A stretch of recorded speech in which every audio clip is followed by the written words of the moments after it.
have an extraordinary guest today. Her name is Dr. Tasha Mac. She's here today to talk about grief, pathway, and so many more wonderful things. Thank you, Dr. Tasha Mac, for being here today. Please tell us, what is a grief pathway and how do you help people? I'm so glad that you asked me that question, Pink. Well, just to kind of let you know in 5 words, it's about stabilizing identity beneath the human performance. What we have learned is from history is that the 5 stages of grief were observational of patients who were terminally ill, and that we know that emotions is not linear. Also, the other thing to keep in mind is that the 5 stages of grief, it was not prescriptive for the living. So what we know is that people still are dealing with the disruption of life happenstance. And in the discovery of live clinical integration, we decoded the 4 structural domains that grief interrupts. And so we call these the societal grief intrusion vectors, because what we know now is that grief is an actual structural containment. And what we mean by that is that grief does not only enter through personal loss, it enters through relational, moral, and systematic disruption. Mm-hmm. And I noticed that you're a person of disruptive as well. Yes. Thank you for noticing. And so we found the intrusion pathway. So we've reframed what grief looks like for the living. And one is the traditional recognition category, which we now categorize as acute loss grief. That's the death of a loved one. Divorce, could be health loss, job loss, it could be relocation. Now, this grief is socially acknowledged, it's supported, by rituals as well as cultural language. The other one that is not, and this is new, these other 3, multi-layered functional grief. Now, this here is the chronic accumulation category. And this grief here, this represents a key reframing within the identity integration science, which is the newfound science field that is that missing layer that we have been missing from the structural layer of human development, performance, and transformation.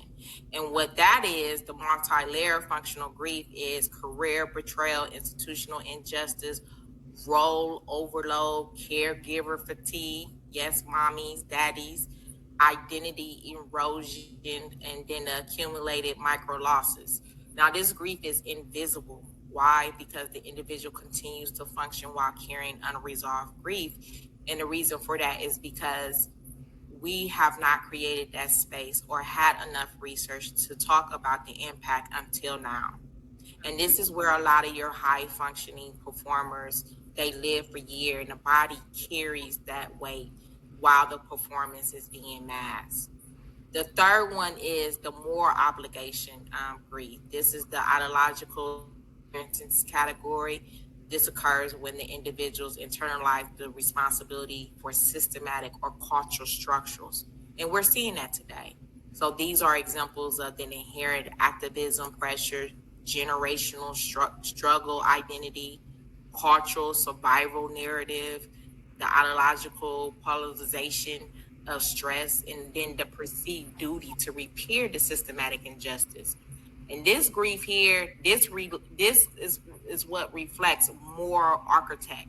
That's the misalignment between the individual and the world that is around them. And this is where we found that people, it creates that chronic outrage, the hypervigilance, or just that identity strain, as well as the interpersonal rupture. So, and don't forget, we're not going to go down this rabbit hole, but the political relational fragmentation as well.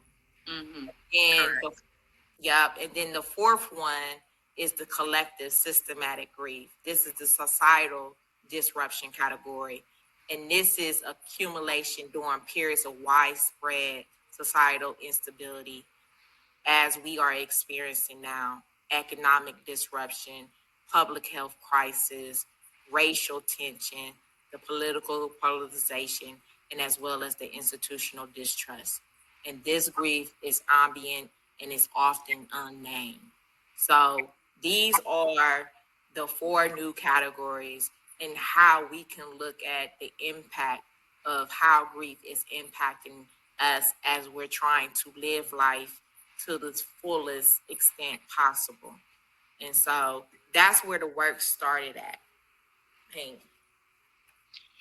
That is so correct. And I love that you are talking about this. And, you're right. It doesn't have a name. People are just like overloaded with all types of stresses and tensions and pressures. And it's just grief on top of grief on top of grief, compounding on grief about, like you said, all the different types, environmental, social, and it's like that's why so many people are so just exhausted all the time. So what do we do? What's the solution? Obviously, booking a call with you is a great start. What happens when someone books a call with you? Okay, you know what? I'm glad that you asked that question, and you're right. We are exhausted mentally, emotionally, psychologically.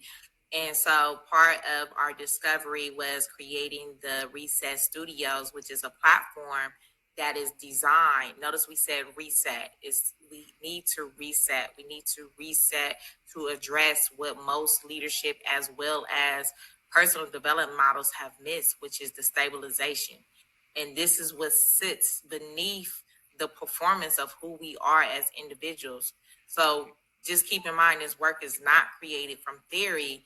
It emerged through lived experience during a period of significant disruption, and then it revealed this structural gap in how we understand identity, pressure, and performance.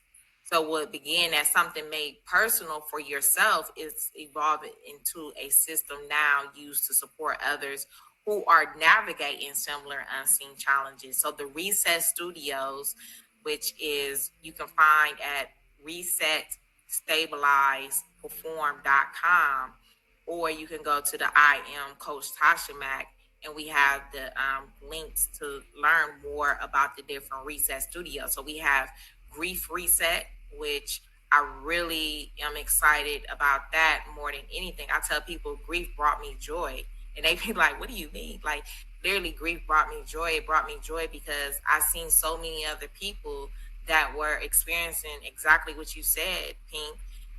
They were experiencing the overwhelm. They were experiencing the burnout. They were experiencing, the private collapse. And a lot of people, what they say is 70% of people will not seek mental health help, counseling, or therapy because of the fear and consequences of being labeled and stigma. So what I like about the Reset Studios is we do not diagnose, we're removing those barriers because this is the missing layer in the human development. The structure layer is stabilizing before we go out here and putting or mislabeling people and misdiagnosing people who do not have an actual chemical imbalance. We just never had the conversation, or we was not taught about the structural domains or the architect in the human identity and how life's circumstances can impact us and what to do. We have all the other modalities, but no one is talking about the stabilization before I perform, before I go through transformation. In fact, this system here or framework will complement those other modalities. Awesome. Yes, absolutely. And you're right. We talked about it some as well behind, backstage about how not everybody in the whole world has for example, a chemical imbalance. That's, a percentage does, but a percentage does not. So Everybody should be, served well equally, right? Um, and you're right. A lot of people probably don't want to, even if it's not just about the stigma of mental health counseling or therapy. It's also about the, for example, cost, right? Because not everybody qualifies for state insurance. Not everybody, qualifies for those kinds of things. Their jobs are not giving them health insurance, things like that. So, for medical insurance, their part-time jobs are not giving that to them. Uh, and so, it's a lot of things that people don't, you know. So, And I think that, you know what, and you're so right. And I think the first step in helping people to understand and know that there's nothing wrong with you. Okay. mhm, There's nothing wrong with you. Where you are is exactly where you're supposed to be. What people need is the naming language. So I do a good job on my social media, on Instagram at I am Coach Tasha Mac, as well as TikTok, Coach Tasha Mac, and Facebook, of sharing about my story and sharing the things that I use to help me to overcome the burnout, the collapse, and then the people that I work with as well are experiencing it. I'm talking about all types of people. I have celebrities on down to your single mother. I mhm. have men as well. I have athletes. I have all types of people. And let me tell you something. Everybody is feeling the weight and the pressure of those four societal vectors of grief intrusions. And so we now have language that you can go out there and you can read the story of, hey, I'm going through this, and I ask questions, and those questions are for you to reflect on. So whether you have the money or don't have the money for the service, you can definitely get the information to feel confident to know that this too will pass and that you still can be a part of the reset. We're going to do a waiting list. So when you go out there to the website, whether it's iamcoachtashamat.com or reset, stabilize, and perform, we're doing a waiting list to do the big launch.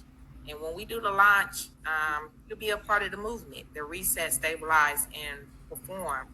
Because we're going to reset the disruption that leadership training, therapy, and coaching programs have not been able to fix. And as we know, people are being sued in coaching programs for promise to do things that they're not able to do. And while Really? I haven't even read about that yet. you better go out there and look at it.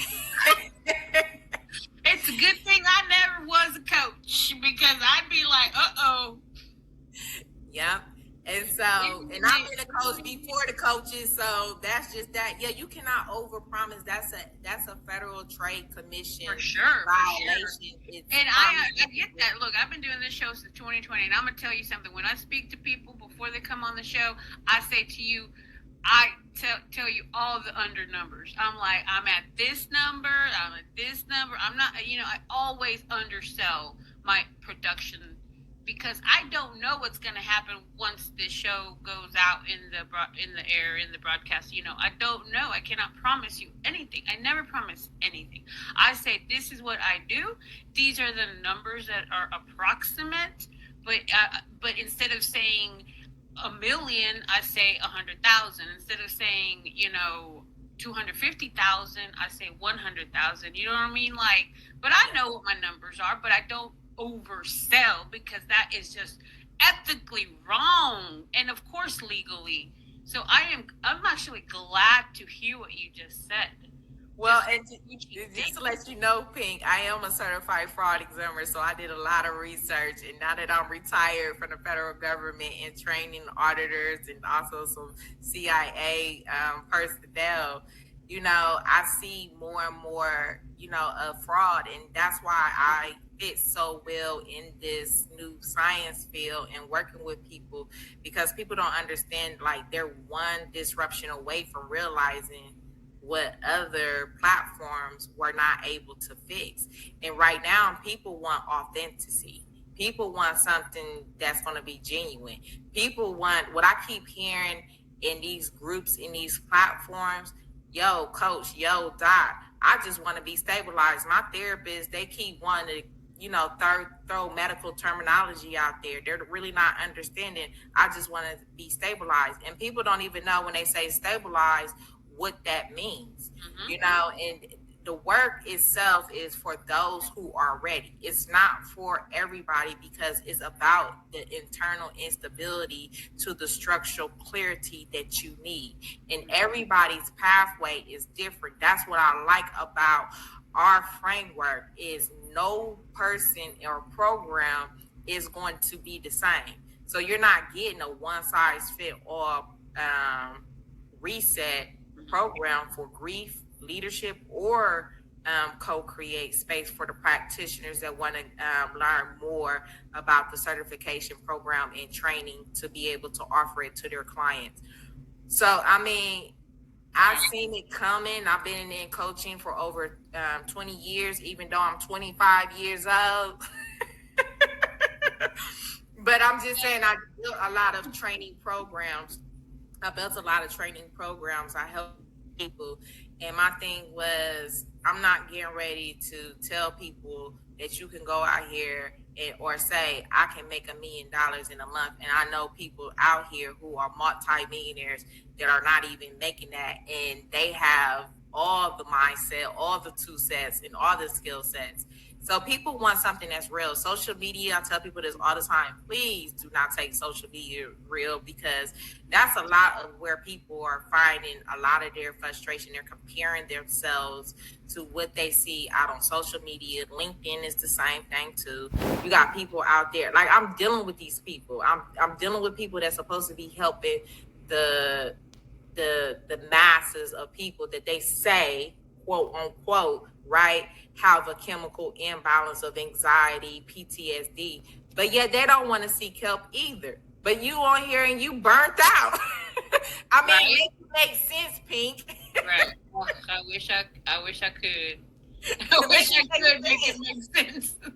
Okay, so I'm going to ask you, this is going to be the last question, just because I have a feeling it's going to be a wonderful, robust answer. My question to you is this. What was the catalyst that brought you to this point of this work that you're helping with? How did this come about for you? What is the origin story? How did you figure out the disruption pattern that is now the work that you help people with? Well, that is a loaded question, but can I say this happened over 20 something years ago? It started off with a simple business model as a consultant, as a business strategist, helping individuals with their business. And what I realized is people try to create a business and separate the business from what's going on in their personal life. Even today, as we evolve, when I talk to people, their number one pain point is being able to attract clients. And can I tell you, it's not the clients, it's you. And so what I realized, even in leadership and working in organizations, working for the federal government, people tend to want to split their role, which means they're splitting their identity, and it's causing this distortion. And so you cannot split your identity. You cannot split who you are. You can be coherent and you get back into alignment so that you can have clarity.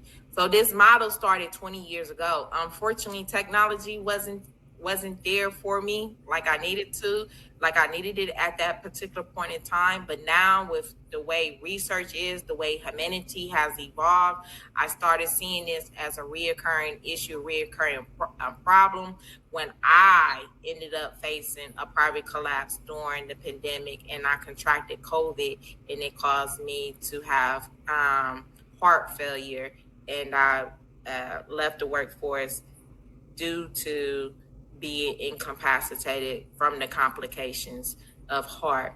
And I could not understand why the traditional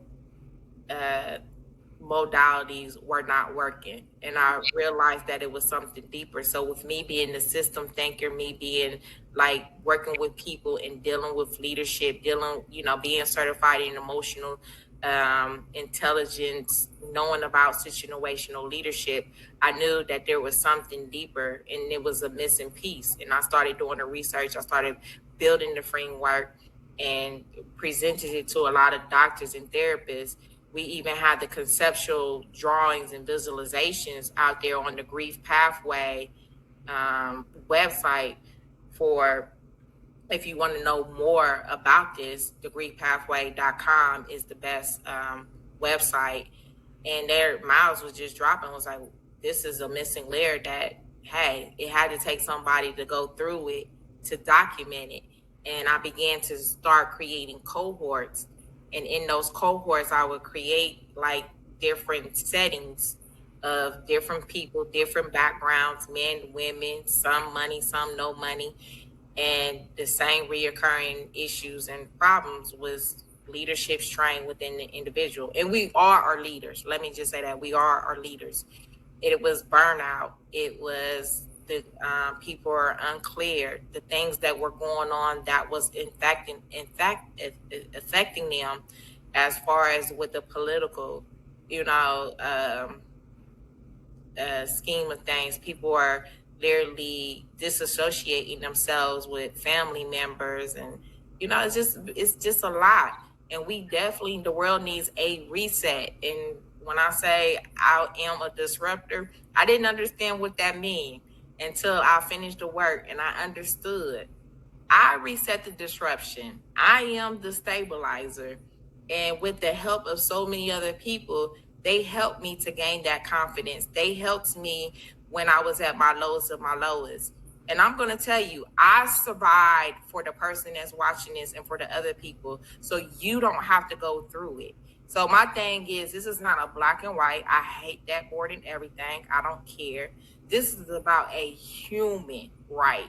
This is about our right to be able to live life with peace, love, and joy. I can't say that we can solve the world's problems, but what I can say, and I quote this from Steve Jobs, I'm crazy enough to change the world. Because he said the people that's crazy enough to change the world are the ones who do. And so with the support that help us so many people, they are looking forward to the reset. They are looking forward to the stabilization. They are looking forward to the performance. And I'm looking forward to being able to train people so that they can learn this information, because it's more to it than just what this conversation that we're having. But I appreciate you being one of the first people to say, hey, I need to get you on my show and I want to share this with my audience, because this is going to be life changing for those that is looking for that.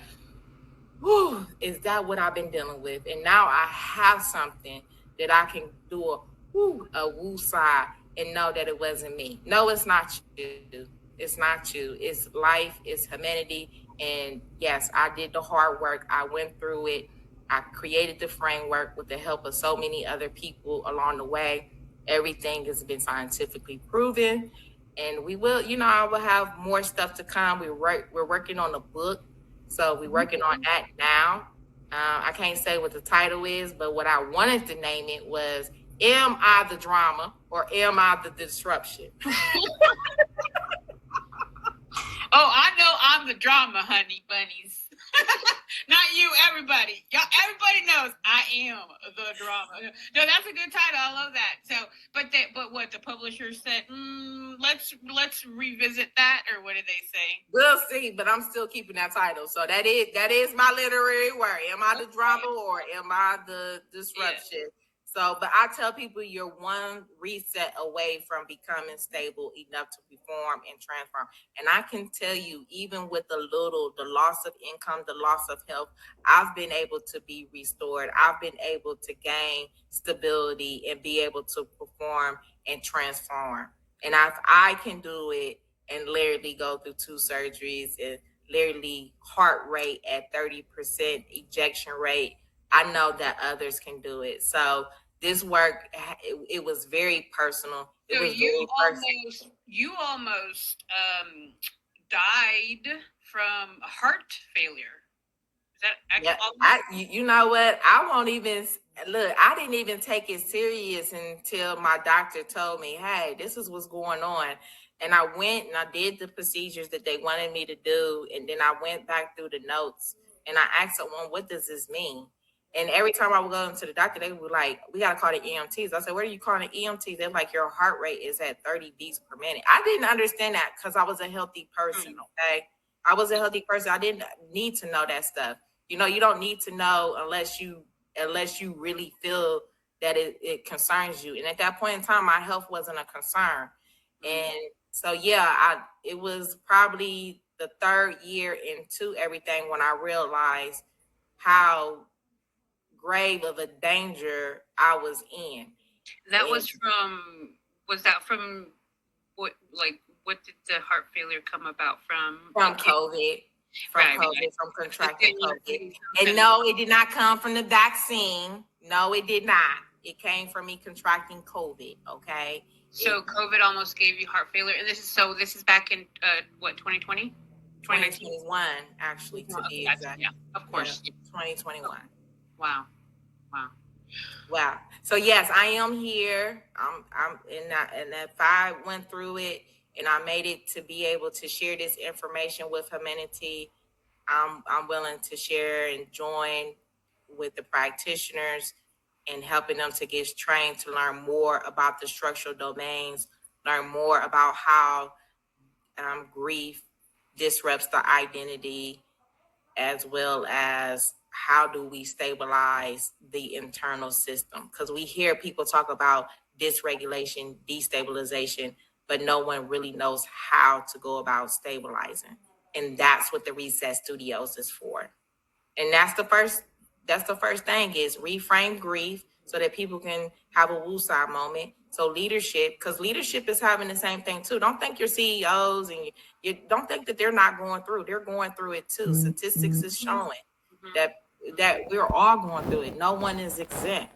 And Right. please do not think that because people have money that they're without exempt from having disruption or accumulation, because that's not the case. In fact, the more money you have and the more responsibilities you have, the more problems and the more internal issues you go through. So we have to show. I'll take this from Elizabeth Kubler-Ross from Australia that came up with the 5 stages of grief. If we are to give compassion to the terminally ill, we need to give compassion to the ones that are living. So people, you just don't know what a person is going through, and we seeing this reoccurring time and time again. And stop saying that a person has mental health. That pushes people away even further from having these type of discussion. So now with the creation of understanding, stabilization, people are going to be more active and proactive to say, let me go to a Reset Studio and let me see what my assessment says where I'm at. Then they can make the decision on what they want to do, and we provide them options. We're here in the DFW area, which is Dallas, Fort Worth, Texas. We're now doing our first cohort of co-creating with practitioners, and more is to come on that. And I'm excited to be able to share this information with the audience, with the world, because there is a pathway. It just took someone like myself to have to go through almost, I don't like to say death, but people call it NDE, near death experience, to have to rise up, pull myself by the coat chain, because it was a moment there that I was like, you know what? I'm tired of life. I'm exhausted. But you know what? There is people out there that is looking for someone that have the answer. And we all have answer to whatever problems are in the world. I remember